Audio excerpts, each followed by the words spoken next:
ইলিশ মাছের সবচেয়ে সহজ রেসিপি যদি কেউ ফলো করতে চান তাহলে ভিডিওটি পুরোপুরি না টেনে দেখবেন, স্কিপ করবেন না, তাহলে একেবারে সহজ করে রান্না করার একটি উপায় দেখতে পাবেন। ইলিশ মাছ আসলে নিজস্ব ফ্লেভারেই বেশ সমৃদ্ধ। আসসালামু আলাইকুম, সায়রা রান্না অ্যান্ড বিনোদন কুকিং চ্যানেল থেকে সবাইকে শুভেচ্ছা জানাচ্ছি। আশা করছি সবাই ভালো আছেন, সুস্থ আছেন। ইলিশ মাছের আসলে যে পরিমাণ মূল্য বৃদ্ধি পেয়েছে, একটা গোটা ইলিশ কিন্তু একেবারে খাওয়া সম্ভব না। এর বিভিন্ন অংশ বিভিন্নভাবে রান্না করে খেলে বিভিন্ন ফ্লেভার পাওয়া সম্ভব। এখানে আমি মাথাটাকে ২ পিস করে নিয়েছি, সেই সাথে লেজ ও কিছু পিস নিয়ে আমি একটা সহজ রেসিপি দেখাচ্ছি। দিয়ে দিচ্ছি ১ম এই তেল, তেলের মধ্যে কিছুটা কুচানো পেঁয়াজ, ১/২ কাপ কুচানো পেঁয়াজকে একটু নরম হওয়া পর্যন্ত ভেজে নেব। এই রান্নাটা যেকোনো নিউ রাঁধুনিরা যেমন রাঁধতে পারে, একেবারে ব্যাচেলর যারা তারাও কিন্তু ব্যাচেলর লাইফে রান্নাটা ট্রাই করতে পারেন। একেবারে সহজ উপকরণে রান্না। এখানে পেঁয়াজগুলো একটু নরম হয়ে আসার পরে আমি এখানে লম্বা, লম্বা করে এই যে কিছু কুচানো আলু দিয়ে দিলাম। এগুলোকে আগে সুন্দর করে কেটে ধুয়ে পানি ঝরিয়ে নিয়েছি। এখন একে, একে মসলাগুলো যাবে। হলুদ ও লবণ দিয়ে কিছুক্ষণ আলুটা পেঁয়াজের সাথে ভেজে নেব।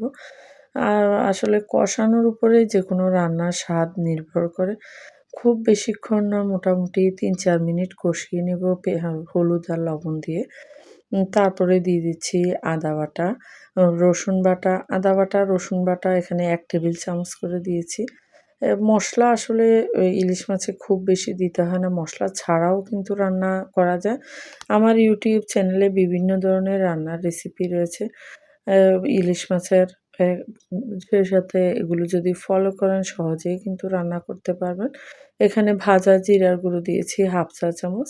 সেই সাথে মরিচের গুঁড়ো দিয়েছি ১ টেবিল চামচ। মরিচের গুঁড়োটা আসলে যার, যার ঝালের কে কতটা খেতে পারেন তার উপরে নির্ভর করে। খুব ঝাল, ঝাল করে খাওয়ার চেয়ে এটা হালকা ঝালে কিন্তু খেতে বেশি ভালো লাগে।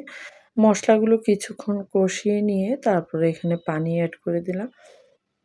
এটা কিন্তু ইলিশ মাছের একটা পাতলা ঝোল হবে, সেজন্য বেশ খানিকটা পানি আমি এখানে দিয়েছি। কারণ মাছ হতে, হতেও কিছুটা পানি টেনে আসবে। এখন এই কু কেটে পানি ঝরিয়ে রাখা মাছের পিসগুলো, মাথা, লেজ আমি এই রান্নাতে দিয়ে দিলাম। দিয়ে তারপরে ঢাকনা দিয়ে এটাকে মোটামুটি ১০ মিনিট রান্না করে নিতে হবে। তাহলে ১ পিঠ মোটামুটি হয়ে যাবে। তারপরে এগুলোকে একটু উল্টে পাল্টে দিতে হবে। আপনারা যারা আমার YouTube চ্যানেল থেকে দেখছেন প্লিজ একটি লাইক দিয়ে যাবেন। যারা সাবস্ক্রাইব করেননি সাবস্ক্রাইব করে পাশে থাকবেন। আর অবশ্যই বেল বাটনটি ক্লিক করতে ভুলবেন না। আর যারা Facebook পেজ থেকে দেখছেন প্লিজ একটি ফলো দিয়ে যাবেন। আর রান্না যদি ভালো লাগে শেয়ার করে ফ্রেন্ডস ও ফ্যামিলি মেম্বারদের দেখার সুযোগ করে দিবেন। দেখতে পাচ্ছেন একে, একে আমি মাছের পিসগুলো ১০ মিনিট হওয়ার পরে উল্টে দিলাম। ইলিশ মাছ কিন্তু খুবই অল্প সময় হয়ে যায়। আর ১০ মিনিট মিডিয়াম আঁচে রান্না করলেই কিন্তু রান্নাটা কমপ্লিট হয়ে যাবে। খুব বেশি উপকরণ যেমন লাগে না, তেমনি রান্না হতেও সময় লাগে না। আর কাঁচা ইলিশ মাছের যে ফ্লেভারটা থাকে এটা কিন্তু বেশ সুস্বাদু হয়। হালকা একটু ধনেপাতা দিয়ে দিলাম। আর কিছু কাঁচামরিচ ২ টুকরো করে হাত দিয়ে ভেঙে দিলাম যেন ঝাল ও ফ্লেভার ২ টাই এড হয়। ধনেপাতাটাও অপশনাল। কেউ যদি শুধু ইলিশের ফ্লেভারটা চান সেক্ষেত্রে ধনেপাতাটা স্কিপ করতে পারেন। মোটামুটি একটা আলু একটু চেক করে দেখলাম যেন সিদ্ধ হয়েছে কিনা।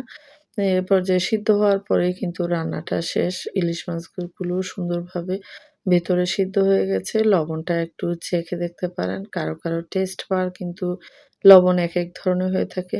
রান্না আসলে শেয়ারিং এর মাধ্যমে বিভিন্ন ধরনের রান্নার ফ্লেভার পাওয়া যায় এবং জানা যায়। সেজন্য অবশ্যই শেয়ার করতে ভুলবেন না। ফাইনাল লুকটা দেখতে পাচ্ছেন কতটা আকর্ষণীয় হয়েছে। গরম ভাতের সাথে কিন্তু বেশ সুস্বাদু এই রেসিপি।